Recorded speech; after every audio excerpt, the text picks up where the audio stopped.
안녕하십니까. 전화태 교수입니다. 이번 시간은 여러분들과 2013년 3회 기출문제 풀이를 하도록 하겠습니다. 자, 먼저 문제 1번을 보시게 되면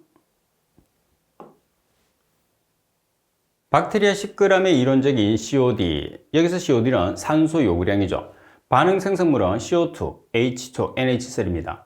자, 박테리아를 산소와 호기성분해를 시켜요. 그럼 탄소가 산소하고 반응하면 CO2, H가 산소하고 반응하면 H2O, N은 NH3로 나온다고 이야기했어요. 자, 그러면 탄소 뒤에 있는 숫자가 CO2 앞에 옵니다. H 뒤에 있는 숫자가 먼저 H2O 앞에 와야 되는데 NH3에 3개를 먼저 줘요. 그럼 여기 4개가 되죠. H2니까 2분의 4는 2가 됩니다. 자, 그리고 산소는 2개짜리가 5개 있으니까 10개, 1개짜리가 2개 있으니까 12개예요. 따라서 12개가 O2 앞으로 오는 게 아니고 여기 먼저 2개를 주면 여기 10개가 오겠죠. O2니까 2분의 10은 5가 되죠. 그러면 박테리아의 분자량은 113g. 그러면 113g일 때 산소는 5 곱하기 32g이 필요하죠. 지금 박테리아 얼마? 10g/L일 때 COD가 산소량이니까 대각선으로 곱해서 COD가 있는 항으로 정리를 해주시면 14.16g/L라는 산소 요구량이 필요합니다. 자, 그리고 문제 2번을 보겠습니다. 자, 문제 2번에 보시면 글리신의 이론적인 COD 나누기 TOC의 B는, 여기서 TOC라는 것은 유기물 중에 탄소 요구량, COD는 산소량이 되는 거예요. 그럼 글리신은 호기성 분해를 시켜요. 자, 글리신을 산소와 반응을 시켰을 때 C가 O와 반응하면 CO2, H는 H2O, N은 NO3로 반응한다고 그랬어요. 그러면 탄소가 2개니까 오른쪽에도 2개, H가 2개, 2개, 3개, 그럼 5개죠? 그러면 여기 1개를 주면 여기 몇 개가 오죠? 2개. 그리고 산소 4개, 2개, 3개, 그러면 9개. 9개에서 2개를 주면 여기 7개, 2분의 7은 3.5개. 그러면 산소 3.5 곱하기 32g. 그리고 탄소가 2개니까 2 곱하기 12g이 되는 거죠. 따라서 B는 4.67이 이제 4.67이 나오겠죠. 자, 그리고 3번 문제를 보겠습니다. 진액이나 원액 생물의 세포 내에서 리보솜의 역할로 가장 옳은 것은, 리보솜은 뭐 하는 역할을 하죠? 리보솜이라는 것은 단백질을 합성하는 역할을 하죠. 따라서 답은 정답, 단백질 합성은 리보솜입니다. 자, 그리고 4번 BOD 농도가 200mg/L, 유량이 1000m의 삼성포대인 배수를 처리해서 BOD 농도가 4mg/L, 유량이 5만 m의 삼성포대인 하천에 방류했을 때 함유 지점의 BOD 농도는, 폐수는 80% 처리된 후에 방류하면 함유 지점에서 완전 혼합된다고 가정을 했어요. 그러면 지금 문제 조건에서 Q1, C1, 그죠? 자, 그리고 유량 Q2, C2 이렇게 여러분들이 나타내면 돼요. 따라서 여러분들이 혼합 공식은 Q1, C1 플러스 Q2, C2 나누기 Q1 플러스 Q2, 다시 말해서 유량 곱하기 농도의 합에서 유량의 합으로 나눠주시면 되거든요. 근데 여기 조심할 것은 뭐냐면 폐수는 80%를 처리 후에 방류한다고 그랬어요. 이 값이 중요한 거예요. 자, 그럼 먼저 폐수량부터 보면 Q1 1000m의 삼성포대인 농도 200mg/L. 그런데 폐수의 농도 200mg/L는 그대로 방류하는 게 아니고 80%를 처리한다고 그랬어요. 그럼 몇 퍼센트가 방류되나요? 20%가 방류되는 거죠. 따라서 1-0.8을 반드시 보정을 해야 돼요. 80%는 처리되고 20%만 처리를 못했기 때문에 플러스 Q2, C2 5만 m의 삼성포대인 곱하기 4mg/L 나누기 1000 플러스 5만 m의 삼성포대인, 따라서 계산하면 4.71mg/L가 되는데, 여기서는 가장 핵심은 폐수의 80%가 처리됐다는 게 이 문제에서는 가장 핵심이 됩니다. 자, 그리고 문제 5번을 보겠습니다. 0.000255몰의 NaCl 용액의 농도를 ppm으로 계산하시오 그랬어요. 그러면 몰 농도가, 이제 M 농도가 몰 퍼 리터거든요, 단위가. 그러면 1몰에 해당하는 값은 분자량이에요. NaCl의 분자량이 얼마죠? 58.5g이라고 주어졌죠. 그래서 문제 조건에서 0.00025몰 퍼 리터 곱하기 1몰은 분자량이에요. 몰을 없애야 되니까 1몰을 아래쪽에, 분자량을 위쪽에 58.5g. 그럼 몰이 없어지죠. 그리고 g을 mg으로 환산해요. 그럼 1g은 10의 3승 mg. g을 환산했어요. 따라서 전체적으로 mg per litra는 값이 나오겠죠. 정답은 14.63 mg per litre. 그래서 5번은 단위 환산 문제인데 1몰이 분자량이라는 것을 여러분들이 알고 있는지 없는지를 테스트하는 문제라고 보시면 돼요. 그리고 6번 칼슘이온의 농도가 80mg per litre, 마그네슘의 이온 농도가 4.8mg per litre 물의 경도는 얼마인가 돼 있어요. 경도 구하는 식은 반드시 기억을 해야 됩니다. 경도의 기준 물질이 탄산칼슘. 탄산칼슘 분자량은 100g. 그런데 2당량짜리니까 100g 나누기 2, 50이죠. 그리고 칼슘의 농도 나누기, 칼슘의 원자량은 24. 2당량짜리니까 얼마로 나눠주면 되죠?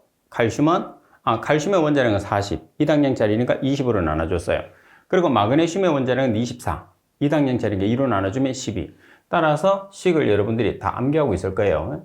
그럼 여기에서 칼슘이 80mg per litre, 마그네슘이 4.8mg per litre예요. 따라서 계산을 한 다음에 계산해서 얼마를 곱하죠? 50g을 곱하면 우리가 계산하는 경도는 220mg per litre예요. 그래서 가장 간단한 공식을 이용해서 여러분들이 구할 수 있기 때문에 경도 구하는 공식은 필수입니다. 자, 그리고 문제 7번을 보겠습니다. 20도씨에서 어떤 하천수의 최종 BOD 농도가 50mg per litre이고 오일 BOD 농도는 30mg per litre이다. 하천수의 수온이 10도씨일 때 하천수의 반응 속도 상수 K는 자, 보정 상수는 1.047이라고 주어졌어요. 그럼 먼저 우리가 뭐를 계산을 하느냐 하면 BOD5 공식을 이용해서 20도씨에 해당하는 K를 계산을 해요. 그런 다음에 20도씨의 K를 10도씨로 전환합니다. 자, BOD5 공식을 보면 BOD5는 BOD6 곱하기 1-10의 -KT가 됩니다. 자, 여기서 여러분들이 10을 사용한 것은 상용대수 기준은 밑수가 10이 되는 거죠. BOD5가 얼마죠? 지금 문제 조건에서 BOD5가 30mg per litre, BODU는 50mg per litre, 그리고 T는 오일 BOD니까 오일이 되겠죠. 따라서 K에 대한 식으로 정리를 해요. K에 대한 식으로 정리를 해서 값을 계산하시면 0.08 per day라는 값이 나옵니다. 그러면 이 값은 몇 도씨에 해당하는 값? 20도씨에 해당하는 값. 20도씨에 해당하는 값을 10도씨에 해당하는 값으로 전환을 해요. 자, 보정식 K, 20도씨의 K 곱하기 보정값이 얼마죠? 보정계수값이 1.047, T-20. 그래서 여러분들이 계산한 20도씨에서 K 값이 0.08 per day란 말이야. 자, 보정계수 1.047에 몇 도씨로? 10도씨. 그래서 10-20의 성. 따라서 10도씨에 해당하는 K를 계산하면 0.05 per day죠. 그래서 일단은 BOD5 공식을 이용해서 20도씨에 해당하는 K를 계산을 해요.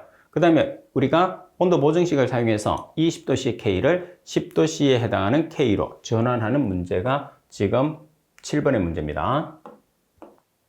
그리고 8번, 우리나라 물의 이용 형태별로 볼 때 가장 수요가 많은 용수는 가장 많은 게 농업용수, 그 다음에 하천유지용수, 생활용수, 공업용수 순이죠. 따라서 농업용수가 되니까 답번이 정답입니다. 자, 그리고 문제 9번을 보겠습니다. 수질 모델 중에서 스트레이트 페펄스의 모델에 관한 내용으로 옳은 것을 찾으시오 그랬어요. 자, 답은 하천을 완전 혼합 흐름으로 가정하였다. 답은 하천에서 산소 변화를 단위 면적에 대한 물질 수지 방정식으로 모델화하였다. 그리고 조림이 설러지 퇴적물의 영향이 큰 균일한 단면의 하천에 적용되었다. 그리고 유기물의 분해와 재폭기만을 고려하였다. 자, 유기물의 분해와 재폭기만을 고려한. 그래서 지금 문제 조건에서는 여러분들이 스트레이트 페펄스의 모델에 내용이 나와 있어요. 그래서 이 내용을 여러분들이 정확하게 기억을 하시는 게 중요하겠죠. 자, 그리고 스트레이트 페펄스 모델 같은 경우에서는 자, 모델링 중에서도 가장 먼저 만들어진 모델이 됩니다. 그죠? 따라서 바르게 된 설명은 라벨이고 이 내용을 같이 참고적으로 기억을 해주시면 됩니다. 자, 그리고 10번 문제를 보시게 되면 질소 순환 과정에서 질산화를 나타내는 단계는 질산화는 NH3 그리고 NO2N, NO3N 그죠? NH3N, NO2N, NO3N이 되니까 질산화 과정은 라번이 정답이죠. 자, 그리고 문제 탈질화 과정을 찾아라 그러면 나번은 탈질화, 라번은 질산화입니다. 그리고 11번 문제를 보겠습니다. 11번에 보시게 되면 0.04몰 HCl이 30% 해리되어 있는 수용액의 pH는 자, HCl은 H+와 Cl-로 해리가 되는 거죠. 그러면 1대 1대 1이니까 동일하게 0.03몰씩 해리가 돼요. 그런데 해리 후에 H 플러스를 보면 몇 퍼센트 해리 된다고 그랬죠? 30%. 그러면 0.03몰 곱하기 0.3. Cl-도 0.03몰 곱하기 0.3이 해리 되는 거죠. 그래서 해리 후에 H 플러스의 값은 0.03몰 곱하기 0.3이니까 pH는 H 플러스가 있을 때 pH는 마이너스 로그 H 플러스로 계산하잖아요. 이 H 플러스 자리에 대입을 해서 계산기로 계산하면 1.92라는 pH가 나오게 되는 거죠. 자, 그래서 H 플러스나 OH 마이너스에 의해서 여러분들이 pH 구하는 문제가 자주 나오니까 잘 기억하세요. 그리고 12번 탈산소 계수 K1이 0.12%일 때 BOD3 나누기 BOD5의 값을 계산하시오 그랬어요.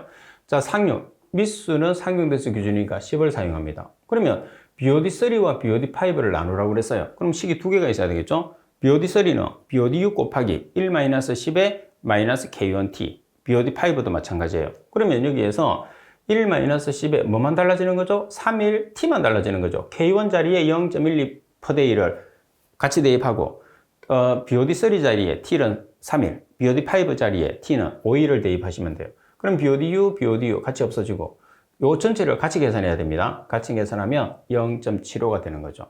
자, 앞에서는 우리가 BOD3 나누기 BODU, BOD5 나누기 BODU, BOD6 나누기 BODU 이렇게 한 개의 식을 이용해서 B를 계산했는데 며칠 BOD에 관계되는 B를 계산하라 그러면 각각의 우리가 식을 사용해서 값을 계산을 해주시면 돼요. 자, 그리고 13번 문제를 보겠습니다. 어느 물질이 반응 시작할 때의 농도가 200mg/L이고 2시간 후에 농도가 35mg/L가 되었다. 여기까지 한 개. 자, 그리고 반응 시작 1시간 후에 반응 물질의 농도는 1차 반응식을 써라고 되어 있어요. 그러면 1차 반응식을 사용해서 첫 번째 1차 반응식에서 뭐를 계산하죠? K를 계산하죠. 그 다음에 계산된 K를 2번 식에 대입을 해서 최종적으로 CT를 계산을 해주는 문제가 되는 거죠.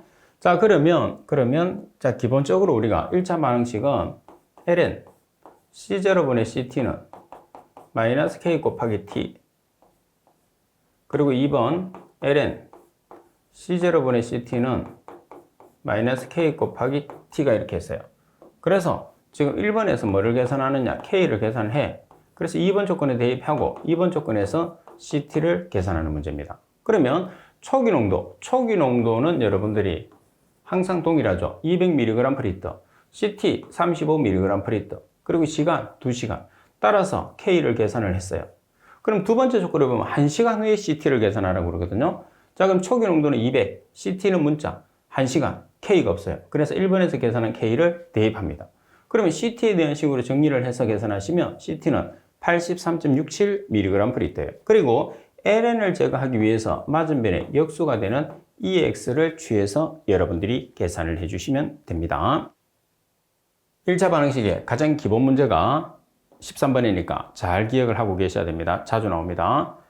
자, 그리고 14번 문제를 보시게 되면 어느 폐수의 BODU가 300mg/L, K1 값이 0.15%이라면 BOD5는 상용대수 기준이라는 것은 미수를 10을 사용하는 소리예요. 그러면 여러분들이 BOD5를 계산하라고 그랬으니까 BOD5는 BOD6 곱하기 1-10의 마이너스 K1T예요.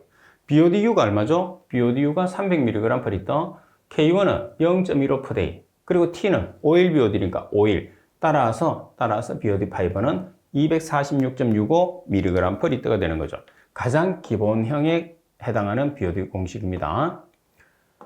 그리고 15번에 보시게 되면 수원주의 높이가 300mm는 수주로 몇 mm인가 그랬어요. 결론적으로는 수원주니까 HG죠. 수주는 H초. 그래서 300mm HG를 미리 H초로 고치는 거예요. 그러면 그림에도 있는 팁에도 있는 것처럼 수원주의 비중은 1332mm H초에서 760mm HG를 나눠주면 돼요. 그러면 13.6 mH 나누기 mHg가 되거든요.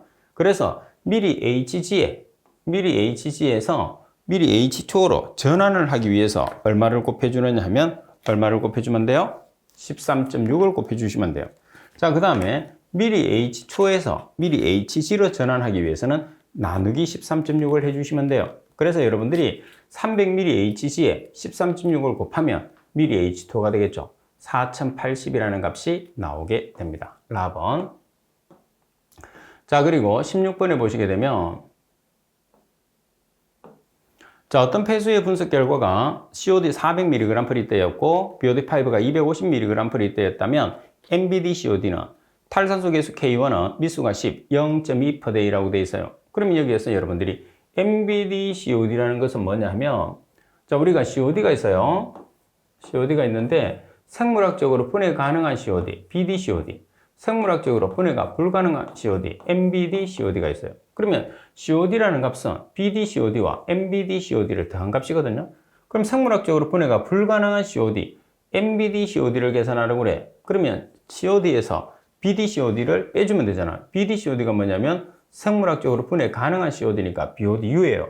그래서 BOD5를 이용을 해서 BODU를 계산합니다.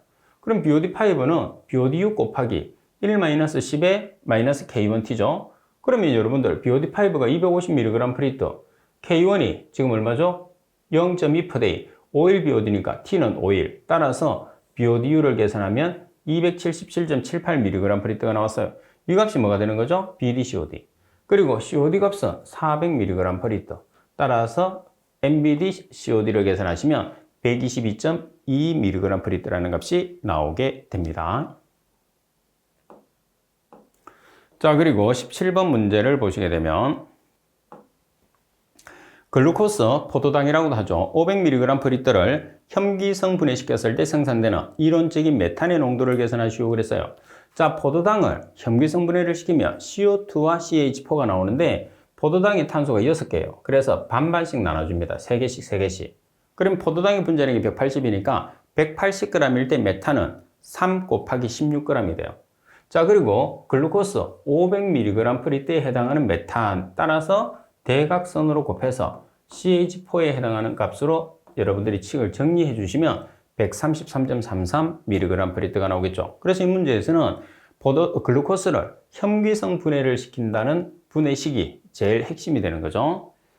자, 그리고 18번 문제를 보시게 되면 글루코스 800mg 용액을 호기성 처리 시에 필요한 이론적인 인의 양을 계산하시오 그랬어요. BOD5와 질소와 인의 비가 100대 5대1, K1은 0.1%, 상용대수 기준. 상용대수는 미수가 10이 되는 거죠. 자, 그러면 문제에서 BOD5와 인의 비가 100대 1로 주어졌어요.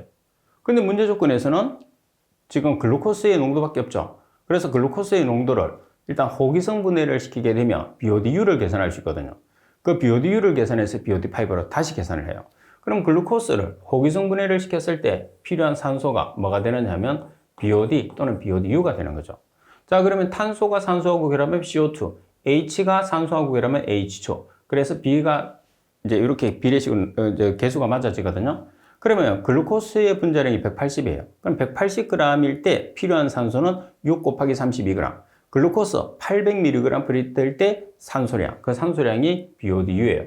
따라서 BODU를 계산하면 853.33mg/L가 나오거든요. 그럼 BOD5 공식을 사용하게 되면 BOD5는 BODU 곱하기 1-10의 -K1T. 그래서 BODU를 계산한 값을 여기다 대입을 해요.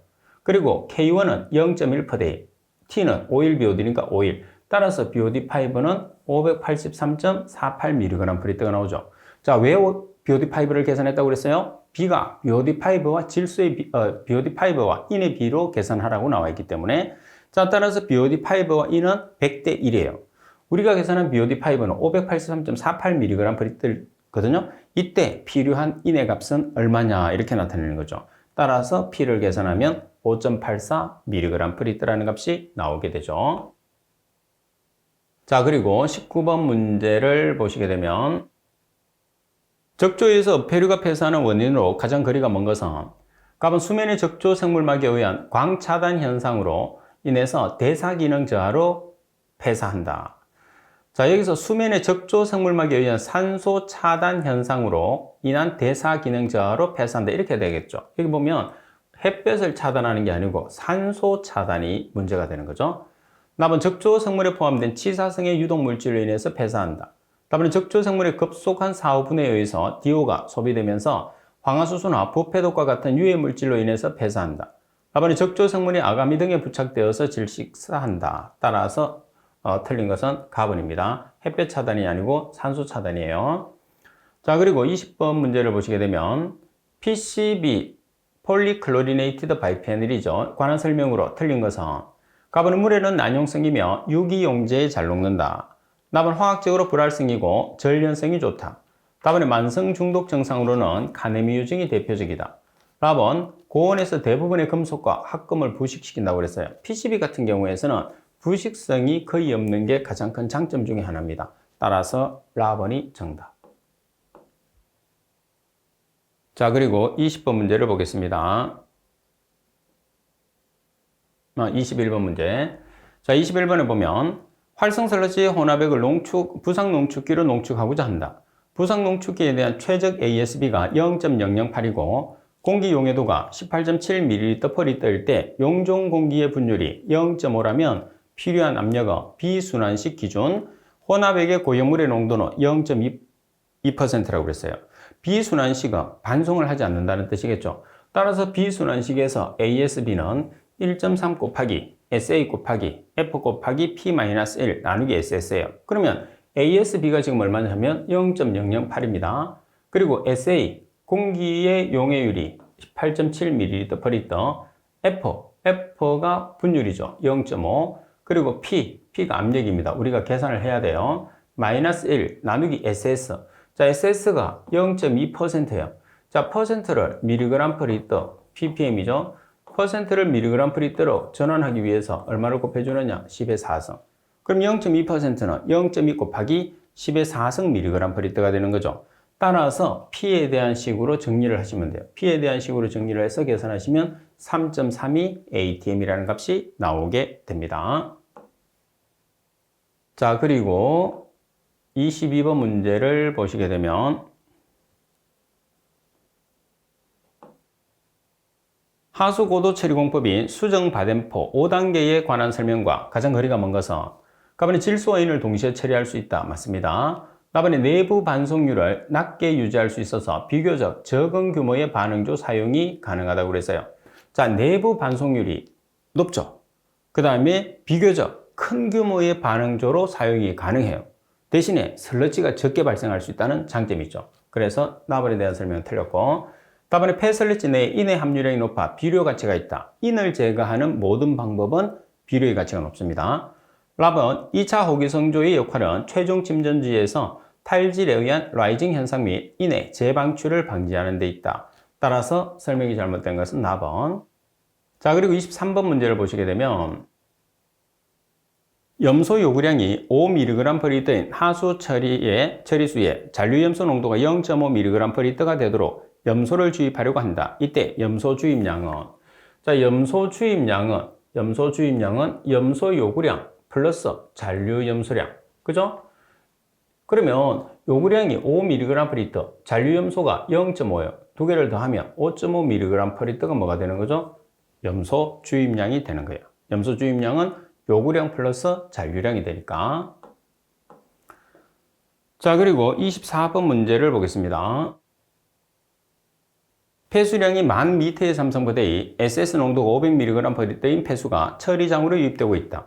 포기조의 MLSS 농도가 3000mg/L이고 SVI 슬러지 용적 지수가 125라면 이 포기조의 MLSS 농도를 변동 없이 유지하기 위한 반송 슬러지 유량을 계산하시오 그랬어요. 그럼 지금 여기에서 여러분들이 반송 슬러지 유량은 반송비를 알아야 되죠. 반송비 곱하기 유량하면 반송 슬러지량이 되니까. 그럼 반송비는 MLSS라는 미생물이 있고 SSR이라는 우리가 반송 슬러지량, SSR은 SSW하고 똑같습니다. SSR은 반송 슬러지 농도가 나와 있으면 계산할 수 있어요. 그죠? 자, 그러면 우리가 알고 있는 반송비는 MLSS 마이너스 SSI 나누기 SSR 마이너스 MLSS인데 여기에서 SSR 대신에 뭐가 나와 있느냐 하면 SVI가 나와 있어요. 그럼 SSR은 SVI 식으로 바꿀 수 있거든요. 그래서 SSR은 10의 6승 나누기 SVI라는 식을 이제 우리가 사용할 수 있는 거예요. 그래서 결론적으로 반송비 R은 이렇게 나와 있죠. 이 반송비를 잘 기억하시면 돼요. 자, 그럼 MLSS가 얼마냐면 MLSS가 3000mg/L. 그리고 SSI 잘 안 주어지지만 지금 여기에서는 유입수의 SS가 500mg/L로 주어졌어요.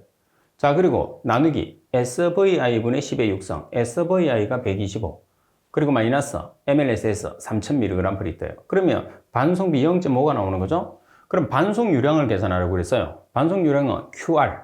그럼 유입유량 곱하기 반송비. 유입유량이 얼마죠? 1000m의 삼성/day. 여기에 얼마? 0.5를 곱하면 5000m의 삼성/day의 반송설레지의 유량이 나오는 거죠. 다시 말해서 반송유량을 계산할 수가 있는 거예요. 자, 그리고 25번 문제를 보시게 되면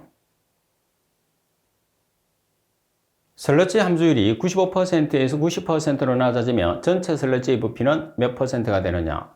자, 설러지 공식은 V1 곱하기 100-P1은 V2 곱하기 100-P2예요. 그래서 V2 나누기 V1으로 식을 정리를 하세요. 그러면 V2 나누기 V1으로 식을 정리했을 때 대각선으로 곱했을 때 이 식이 나와야 돼. 자, 그러면 P1 값이 95%, P2 값이 90%예요. 그러면 얼마가 되죠? 2분의 1이니까 50%, 0.5. 0.5가 50%예요. 곱하기 100을 하면. 자, 그리고 26번에 보시게 되면 원형 관수로의 물의 수심이 50% 흐르고 있다. 이때 경심은, 자, 우리가 경심은 단면적 나누기 윤변의 길이거든요. 자, 원에 둘레가 있어. 단면적이라는 것은 4분의 파이 d의 제곱. 자, 직경. 여기 수심에 50%가 물이 흐르고 있다고 그랬으니까 직경이 있으면 0.5를 곱해. 자, 그리고 윤변의 길이는 물이 접촉되는 변의 길이. 원 전체에 물이 접촉되죠. 그래서 원의 둘레는 원주 길이라고 그래요. 원주 길이가 파이 d죠. 직경이 있으니까 0.5를 곱해. 왜? 여기에 물이 반 정도 흐르고 있다고 그랬으니까. 그럼 실제로 0.5, 0.5는 곱하나 안 곱하나 똑같겠죠. 그래서 원형에서 경심R은 4분의 D라는 것을 그냥 기억을 하고 계시면 돼요. 원형에서 경심은 4분의 D. 꼭 암기해 놓으세요. 가번이 정답. 자, 그리고 27번 문제를 보시게 되면 하수고도 처리공법인 AO 공법의 공정 중에서 혐기조 역할을 가장 적절하게 설명한 것은 혐기조는 유기물 제거와 인해 방출이죠. 자, 그래서 유기물 제거, 인해 방출. 답은이 정답. 또는 인해 방출은 인해 용출이라고도 합니다. 같은 말이에요. 자, 그리고 28번 문제를 보도록 하겠습니다. 폐유를 함유하는 공장 폐수가 있다. 이 폐수에는 A, B 두 종류의 기름이 있는데 A의 비중은 0.90이고 B의 비중은 0.94이다. A와 B의 부상속도 B를 계산하시오 그랬어요. 스토크스 법칙을 이용하라고 되어 있는데, 자, 부상속도 VF는 18마이크로분의 D의 제곱, 로 W 마이너스 로 SG. 로 W는 물의 비중, 로 S는 입자의 비중이죠. 그래서 여러분들이 침강속도와 부상속도의 차이점은 밀도차가 달라져. 침강속도는 로 S 마이너스 로 W. 그리고 부상속도는 로 W 마이너스 로 S라는 거죠. 그러면 부상속도는 여러분들 밀도 차이에 비례한다는 걸 알 수가 있어요. 그죠? 그래서 물의 비중은 1.0, A는 0.9니까 1 마이너스 0.9, B는 0.94니까 1 마이너스 0.94. 따라서 1.67의 B를 계산할 수가 있는 거죠. 자, 그리고 29번 문제를 보시게 되면 BOD 농도가 200 ppm, ppm은 mg/L입니다. 2000m의 삼성퍼대인 폐수를 표준활성 설러지법으로 처리한다. 폭기조의 크기가 폭이 5m, 길이가 10m, 유효 깊이가 4m. 그럼 부피가 5m, 10m, 4m를 곱한 값이 부피라는 소리죠. 폭기조의 용적 부하를 계산하시오 그랬어요. 폭기조의 용적 부하는 보시게 되면 kg/day, BOD의 농도 곱하기 유량, 미터의 삼성, 용적이에요. 그러면 BOD의 농도가 200 ppm입니다. ppm은 mg/L이 뜨죠. kg/m의 삼성으로 환산하기 위해서는 10의 마이너스 3승을 곱해 주시면 돼요. 그래서 200 ppm은 0.2 kg/m의 삼성, 여기에 유량 2000m의 삼성/day를 곱했어요. 나누기 용적 5m, 10m, 4m를 곱하면 되죠. 따라서 BOD의 용적 부하는 2.0 kg/m의 삼성/day. 그래서 kg/m의 삼성/day라는 단위를 보면서 우리가 공식을 만들어내는 거예요. 자, 그리고 30번 문제를 보시게 되면 어느 식품 공장에서 BOD가 200mg/L인 폐수를 하루에 500m의 삼성씩 배출하고 있다. 생물학적 처리법으로 처리하기 위한 제반 환경 여건 중에서 질소 성분이 부족해서 요소를 첨가하려고 한다. 소요되는 요소의 양을 계산하시오 그랬어요. 그리고 BOD와 질소와 인의 비가 100대 5 대비. 여기서는 BOD입니다. BOD5가 아니고. 자, 그럼 먼저 질소의 농도를 계산을 해요. 그러면 BOD와 질소의 비가 100대 5. 그러면 지금 문제 조건에서 BOD 농도가 주어졌어요. 200mg/L일 때 필요한 질소는 얼마냐? 질소가 10mg/L가 필요했어요. 그러면 10mg/L가 필요했는데, 자, 요소하고 질소를 비를 놓잖아요. 그럼 요소 중에서 질소가 몇 개? 2개, 2N.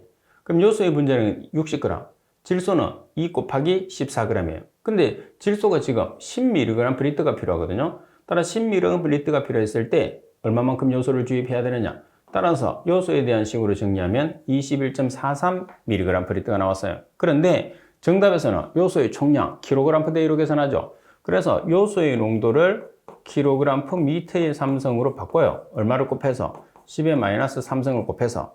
그런 다음에 유량을 곱해주면 되겠죠. 그래서 21.43 곱하기 10의 마이너스 3성을 하면 kg/m의 삼성, 유량 500m의 삼성.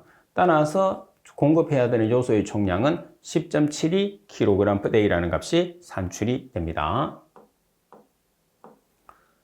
자, 그리고 31번 문제를 보시게 되면 BOD가 250mg/L 인 하수를 1차 및 2차 처리로 BOD 10mg/L 이하로 유지하고자 한다.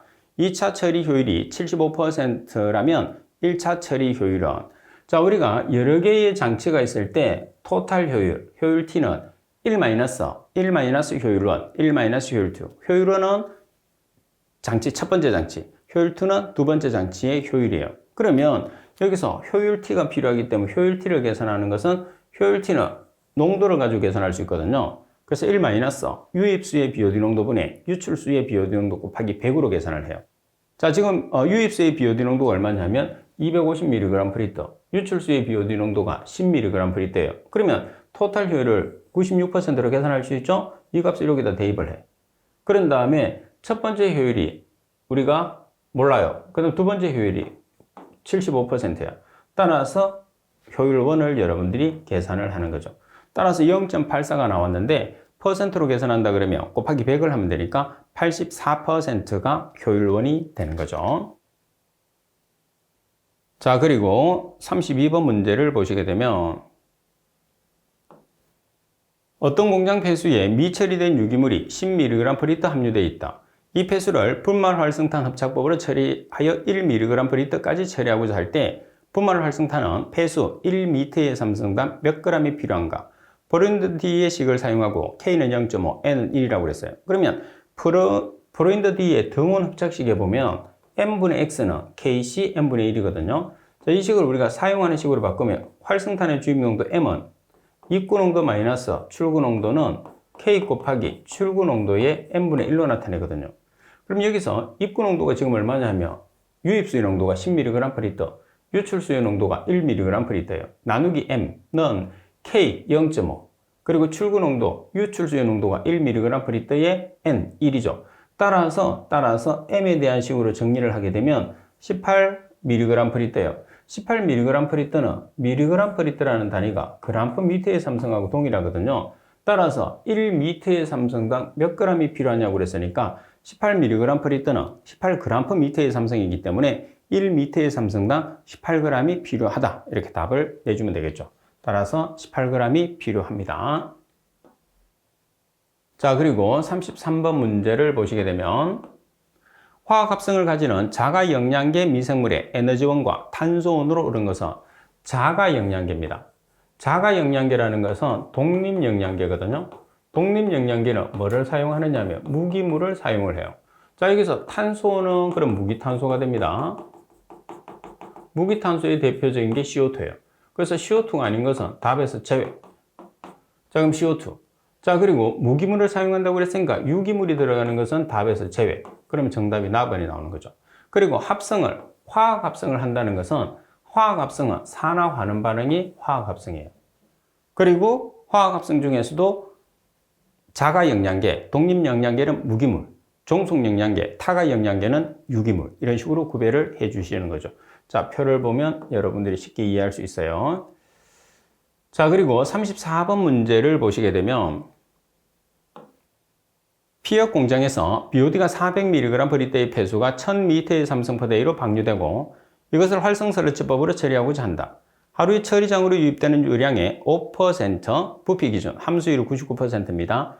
해당하는 설러치가 발생된다고 보고 이때 설러치를 4.5kg/제곱미터/의 성능을 가진 진공 여과기로 매일 8시간씩 탈수 작업을 해서 처리하려면 여과기의 면적은 설러지의 비중은 1.0이라고 그랬어요. 그러면 여기서 여과기의 능력을 보면 여과기의 능력 단위가 4.5kg/제곱미터/예요. 그럼 여기서 kg/h라는 게 뭐냐면 총량이죠. 총량은 설러지 농도 곱하기 폐수량이에요.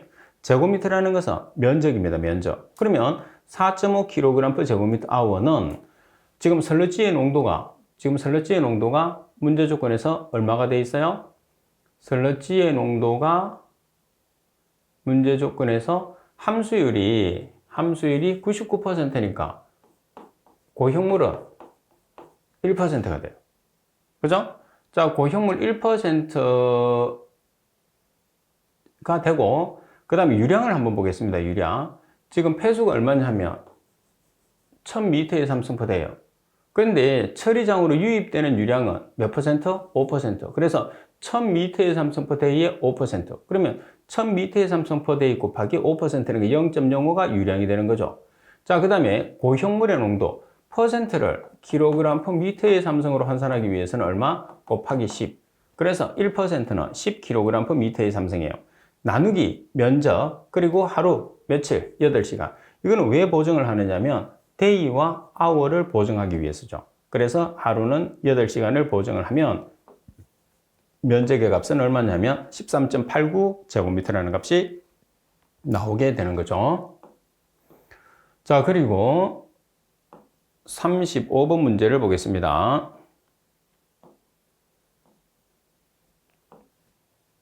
염소이온 농도가 500mg/D이고 BOD가 5000mg/D인 공장 폐수를 염소인이 없는 깨끗한 물로 희석한 후에 활성설러치법으로 처리하여 얻은 유출수의 BOD는 10mg/D이고 염소이온이 20mg/D였다. 이때 BOD 제거율은 자, 여러분들이 BOD의 제거율은 1- 유입수분의 유출수 BOD 곱하기 희석 배수치 전체 곱하기 100인데 보통 우리가 BOD 제거율은 1- 유입수의 BOD분의 유출수의 BOD 곱하기 100을 하잖아요. 근데 지금 문제처럼 희석 배수치가 나와 있으면 유출수에는 희석 배수치로 곱하면 되고 유입수에는 나눠주면 돼요. 저는 이제 책을 만들 때 편의상 유출수에 곱해줬거든요. 그럼 희석 배수치는 어떤 조건이냐? 지금 문제에서는 유입수의 염소의 농도와 유출수의 염소의 농도가 주어졌어요. 그러면 유입수의 염소 농도에서 유출수의 염소 농도를 나눠주면 희석 배수치예요. 자, 먼저 희석 배수치부터 계산하겠습니다. 유입수의 염소 농도 500mg/L. 자, 그리고 유출수의 염소 농도 20mg/L. 그러면 500 나누기 22, 25가 되죠? 이게 희석 배수치죠. 요 값을 여기다 집어넣는 거예요. 자, 그 다음에 유입수의 BOD와 유출수의 BOD를 찾으세요. 자, 유입수의 BOD가 5000mg/L, 유출수의 BOD가 10mg/L예요. 그러면 제거 효율은 몇 퍼센트가 나오죠? 95%죠. 자, 그래서 유입수의 BOD와 유출수의 BOD 두 가지를 가지고 우리가 보통 계산을 많이 하는데 지금처럼 염소이온의 농도가 주어지면 희석 배수치를 여러분들이 계산을 해서 반드시 희석 배수치를 사용을 하라는 그런 뜻입니다. 자, 그리고 36번 문제를 보겠습니다.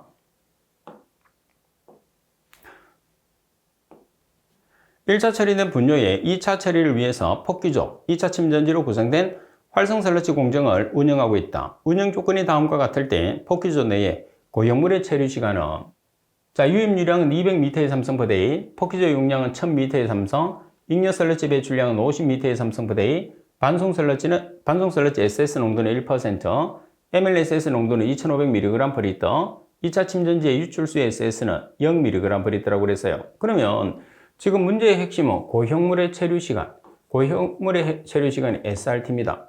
그럼 SRT라는 것은 MLSSV 나누기 QWSSW로 계산하죠. 여기서 MLSS는 미생물. 자, 지금 미생물의 농도가 2500mg/L. 그리고 V라는 것은 최적입니다. 최적. 폭기조 용량 1000m의 삼성. 자, 그리고 QW라는 것은 폐 슬러지 유량 50m의 삼성 per day. 그리고 SSW는 반송 슬러지의 농도 1%. 자, 여기서 퍼센트를 mg/L로 환산하기 위해서는 얼마를 곱해주죠? 10의 4승을 곱해주면 퍼센트가 mg/L가 돼요. 자, 그러면 MLSS 자리에 2500mg/L, V 자리에 1000m의 삼성, QW 자리에 50m의 삼성 per day, SSW 자리에 1 곱하기 10의 4승 mg/L를 대입하시면 오일이라는 SRT라는 값이 나오게 되겠죠. 자, 그리고 37번 문제를 보겠습니다.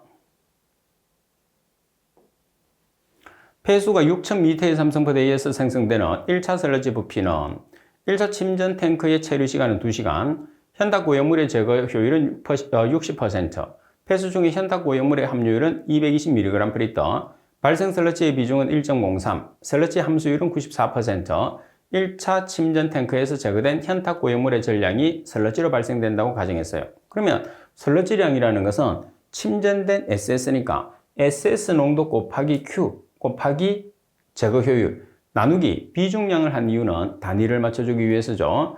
자, 그리고 전체 곱하기 100 나누기 100 마이너스 함수율이에요. 그럼 SS 농도를 찾아보면 SS 농도가 220mg/L입니다. mg/L를 kg/m의 삼성으로 환산하기 위해서 얼마를 곱해주죠? 10의 마이너스 3성. 그러면 220mg/L가 0.22 kg/m의 삼성이죠. 자, 그리고 Q는 폐수량입니다. 6000m의 삼성 per day. 그리고 제거율은 몇 %죠? 60%니까 0.6을 곱하죠.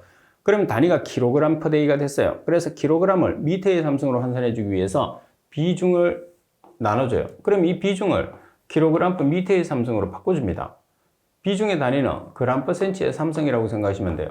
그래서 비중을 비중량으로 바꿔주기 위해서 얼마를 곱해주느냐? 10의 삼성.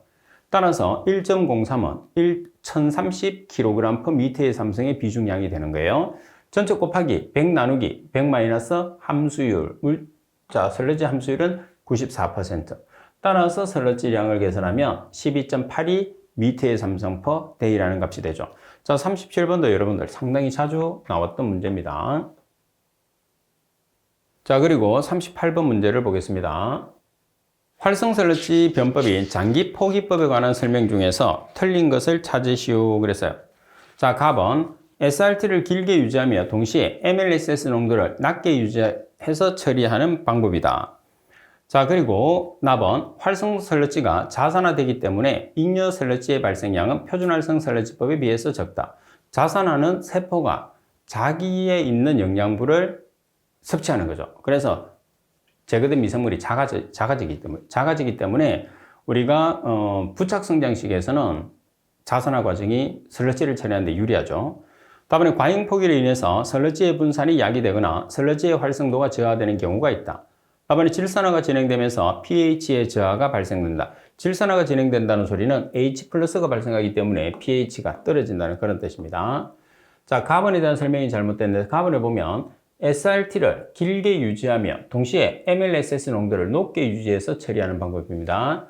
SRT, 미생물의 치료 시간을 길게, 그리고 MLSS 농도를 높게 유지해서 처리하는 방법. 가번이 정답이고요. 자, 그리고 39번 문제를 보시게 되면 물 5m의 삼성의 DO가 9.0mg/L이다. 이 산소를 제거하는 데 필요한 아황산 나트륨의 양은 Na2SO3라는 아황산 나트륨은 불안정한 물질이에요. 이 물질이 산소 한 개와 결합해서 Na2SO4가 돼야지 안정한 물질이 되는 거거든요. 그래서 Na2SO3가 산소 한 개를 받아서 Na2SO4가 되는 거예요. 그러면 Na2SO3가 물속에 있으면 물속에 있는 산소하고 계속 결합을 해서 Na2SO4가 만들어지겠죠. 그래서 물속의 산소는 소모가 되는 거죠. 따라서 Na2SO3의 분자량은 126g, 산소는 0.5 곱하기 32g. 그러면 지금 용존산소는 9.0mg/L, mg/L는 g/m의 삼성과 단위가 동일합니다. 물의 양이 5m의 삼성이에요. 자, 그러면 X가 g이 되겠죠. X에 대한 값은 필요한 Na2SO3의 양은 354.38g이라는 값이 나오게 되는 거죠. 자, 그리고 40번 문제 보시게 되면 유량이 2000m의 삼성포대이고 SS 농도가 200mg/L인 된 하수가 1차 침전지에서 처리된 후에 처리수의 SS 농도는 90mg/L가 되었다. 자, 이때 1차 침전지에서 발생하는 슬러지의 양은 몇 미터의 삼성포대인가? 슬러지의 함수율은 97%, 비중은 1.0, 기타 조건은 고려하지 않는다고 되어 있어요. 자, 이 문제는 37번하고 동일한 문제가 됩니다. 그죠? 자, 먼저 제거된 슬러지량. 제거된 슬러지량은 여러분들 SS 농도가 200mg/L에서 90mg/L가 된다고 그랬어요.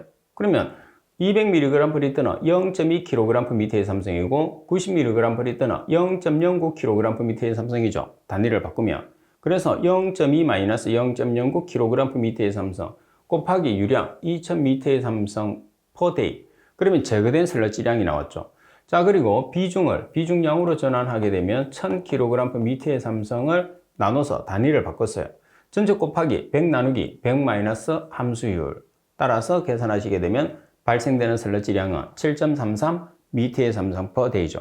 단지 지금 37번과 다른 것은 37번은 SS 농도 곱하기 제거율이 주어졌고 여기서는 유입수의 SS와 유출수의 SS가 주어진 차이점밖에 없습니다. 자, 그리고 41번 문제를 보겠습니다. 41번 취급 또는 저장하는 동안에 기체 또는 미생물이 침입하지 아니하도록 내용물을 보호하는 용기는 자, 미생물이 나와 있으니까 미생물의 미, 밀봉 용기의 미, 가번이 정답. 기밀 용기는 공기, 밀폐 용기는 이물질이 차단되게끔 만들어 놓은 용기죠. 가번이 정답이고. 자, 그리고 42번 문제를 보시면 시료의 전처리 방법 중에서 유기물을 다량 함유하고 있으면서 3분해가 어려운 시료에 적용하기 적절한 것은 우리가 이제 기억을 했을 때 과산화가 어렵구나 이렇게 기억했어요.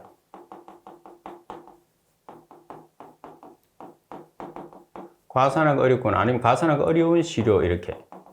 이 말은 무슨 말이냐 하면 과라는 것은 과염소산, 산화가 어려운 시료. 그래서 여기 보면 3분해가 어려운 시료, 산화가 어려운 시료. 과자가 들어가니까 과염소산. 앞에는 무조건 뭐가 들어가죠? 산 중에 질산. 그래서 질산 과염소산법이 정답이 되는 거죠. 자, 그리고 43번 문제를 보시게 되면 다음 그림은 자외선 가시성 분광법으로 불소 측정 시에 사용하는 분석기기인 수정기 정류장치이다. C의 명칭으로 옳은 것을 찾으시오 그랬어요. 자, A가 정류 플라스커, B는 킬달 플라스커, C는 냉각기, D는 매습 실린더, 그리고 그리고 여기서 E 온도계네요. 그래서 보통 C를 많이 묻게 되니까 C는 냉각기가 되겠죠. 냉각기. 거의 똑같이 나오는 문제가 많아요. 자, 그리고 계속해서 44번 문제를 보겠습니다.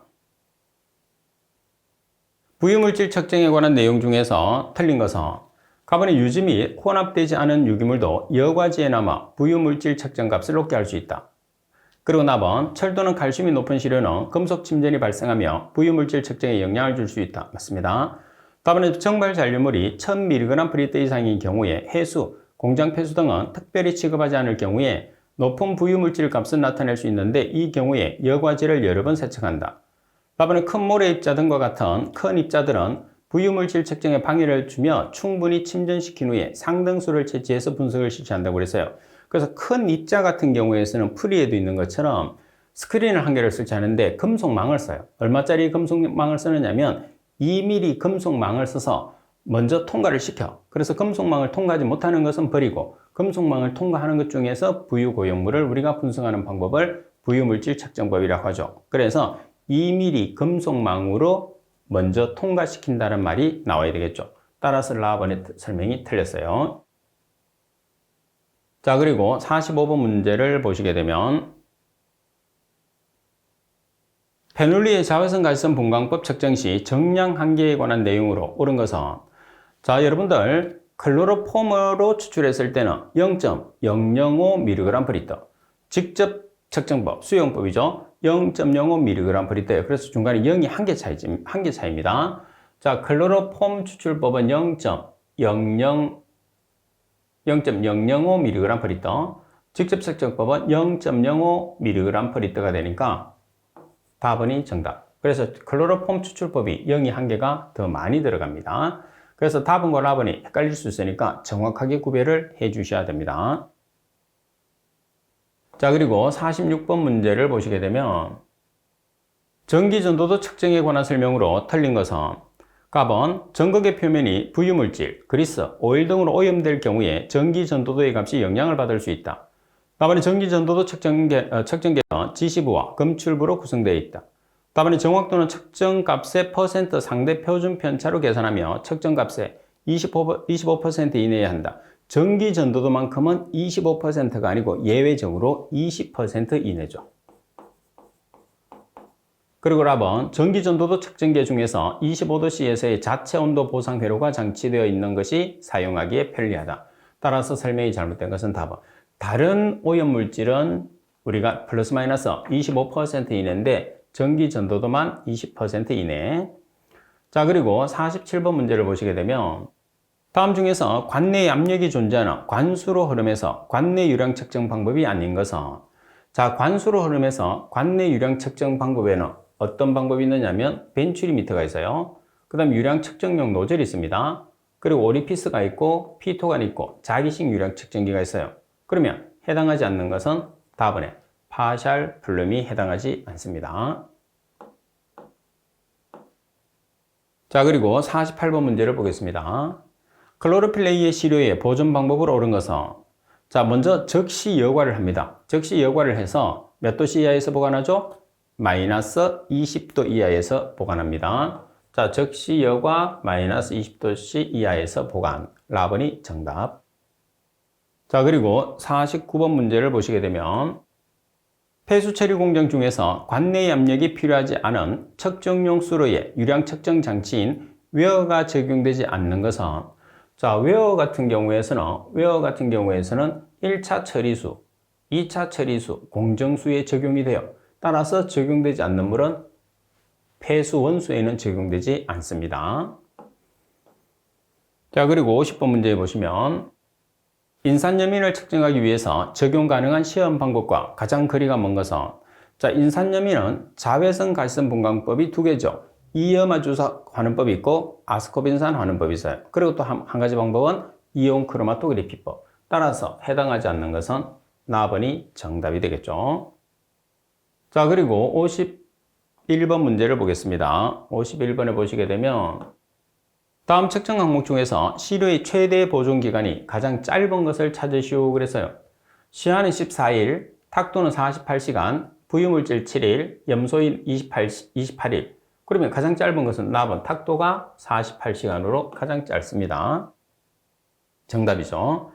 자, 그리고 52번에 보시게 되면 다음은 카드뮴 측정 원리, 자외선 가시성 분광법에 대한 내용이다. 갈로 안에 들어갈 내용이 순서대로 옳게 나열된 것은 카드뮴 이온을 시아나칼륨이 존재하는 알카리성에서 DT존과 반응시켜 생성하는 카드뮴 차겜을 사이화탄소로 추출하고 추출한 카드뮴 차겜을 타타르산 용액으로 역추출한 다음 다시 수산화나트륨과 시아나칼륨을 넣어서 DT존과 반응해서 생성되는 갈로에 카드뮴 차겜을 사이화탄소로 추출하고 그 흑광도를 갈로에서 측정하는 방법이다. 그러면 발색되는 색깔과 파장을 나타내는 거죠. 따라서 카드뮴을 자외선 가시성 분광법으로 분석했을 때 발색되는 색깔은 적색, 측정하는 파장은 530나노미터입니다. 그래서 적색 530나노미터를 찾아주시면 되고요. 자, 그 다음 참고적으로 정량 한계는 0.004mg/L고 그리고 타타르산이라는 것은 역추출 용매라는 것을 같이 여러분들이 좀 기억하세요.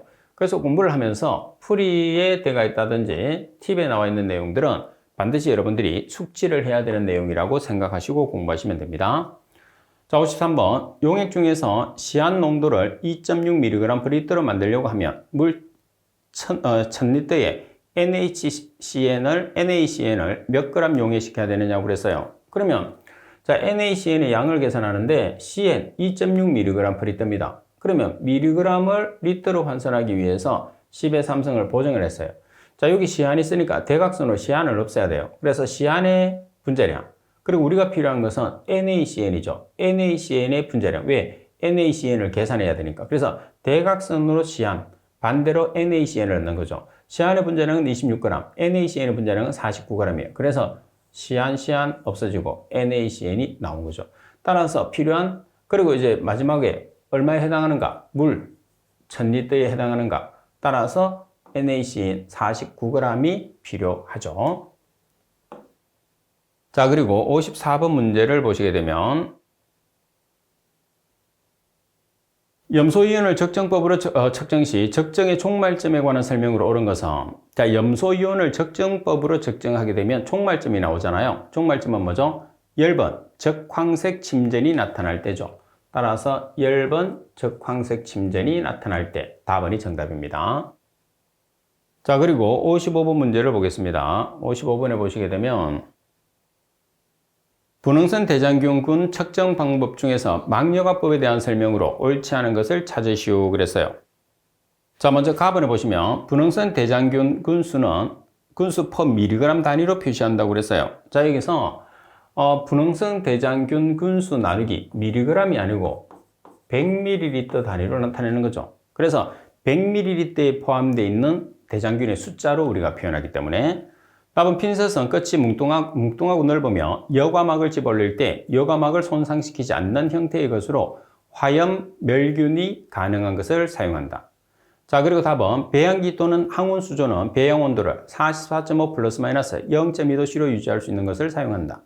답은 분홍선 대장균군은 배양 후 여러 가지 색조를 띠는 청색의 집락을 형성하며 이를 개수한다. 반면에 총대장균군은 적색 계통이죠. 따라서 설명이 잘못된 것은 가번. 자, 그리고 56번 문제를 보겠습니다. 56번 문제를 보시면 수질오염 공정시험 기준 중에서 크롬의 측정 방법이 아닌 것은, 자, 크롬이라는 물질은 중금속이에요. 자, 크롬을 측정하는 방법은 원자 합수 분광광도법이 있습니다. 그리고 자외선 가시선 분광법이 있어요. 그리고 유도계라 플라즈마 원자 발광 분광법이 있어요. 그리고 유도계라 플라즈마 질량 분석법이 있어요. 근데 이제 보기에서 나는 분석법을 안 외워서 잘 모르겠어. 그런데 여러분들 가나다라에 보면 이온 전극법이라는 게 있거든요. 그래서 이온 전극법이나 이온 전극법이나 이온 크로마토그래피법, 이온 전극이나 이온 크로마토그래피법은 중금속을 측정할 수 없는 방법이에요. 그래서 굳이 몰라도 여러분들 보기만 유심히 잘 살펴보면 답을 찾아낼 수가 있습니다. 자, 그리고 57번 문제를 보시면 측정 금속이 수원인 경우에 시험 방법으로 해당하지 않는 것은, 자, 수원을 측정하는 방법입니다. 자, 수원은 냉전기 원자 흡수 분광광도법이 있어요. 자, 그리고 자외선 가시선 분광법이 있고 양극법김 전압 전류법이 있고 냉전기 원자 형광법이 있어요. 냉전기 원자 형광법은 중금속 수온만 측정할 수 있죠. 따라서 해당하지 않는 것은 뭐냐면 유도계라 플라즈마 원자 발광 분광법은 수온에는 적용하지 않습니다. 답은 좀 특이하죠. 중금속에는 대부분 적용하는데 수온에는 또 적용하지 않아요. 자, 그리고 58번에 보시게 되면 노말핵산 추출 물질 시험법에서 염산 1+1로 산성화할 때 넣어주는 지시약과 이때 조절되는 pH는, 자, 우리가 지시약으로 사용되는 것은 뭐가 되는 거죠? 메틸오렌지. 그리고 pH는 4 이하.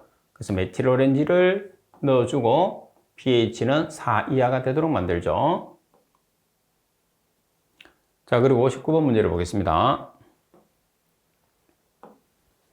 사각외에 의해서 유량을 측정하려고 한다. 외의의 수도가 90cm, 외의의 절단폭이 1.0m, 유량계수는 1.2라고 그랬어요. 그러면 사각외에서 유량은 kBh의 2분의 3승이에요. K라는 것은 유량계수, B는 폭, H는 수위입니다. 그래서 수위의 2분의 3성. 그러면 K라는 값이 1.2입니다. 그리고 폭이 1.0m, 그리고 H, 수도가 90cm니까 0.9m의 2분의 3성. 그죠? 그러면 단위는 미터의 3성 per 미니죠. 반면에 직각삼각위화 같은 경우에서는 유량 Q는 KH의 2분의 5성. 단위는 마찬가지 미터의 3성 per 미니라는 것을 같이 기억을 해주세요. 자, 그리고 60번 문제를 보시게 되면 다음 중에서 질산성 질소의 측정 방법이 아닌 것은, 자, 질산성 질소를 측정하는 방법에 보시게 되면 가장 대표적인 게 이온 크로마토그래피죠. 아질산성 질소와 질산성 질소를 측정했을 때 공통적으로 측정되는 대표적인 방법이 이온 크로마토그래피. 자, 그리고 자외선 가시선 분광법 중에서는 브루신법, 그리고 활성탄 hợp 착법이 있어요. 자, 그리고 데발다 합금하는 정류법이 있거든요. 그래서 이온 크로마토그래피, 그리고 브루신법, 그리고 활성탄 hợp 착법. 그리고 그러면 라번이 정답이 되네. 그죠? 라번은 말을 여러 가지로 바꿔놨네. 여러분들에게 혼돈을 주기 위해서. 자, 이번 시간 수업은 이것으로 마치도록 하겠습니다.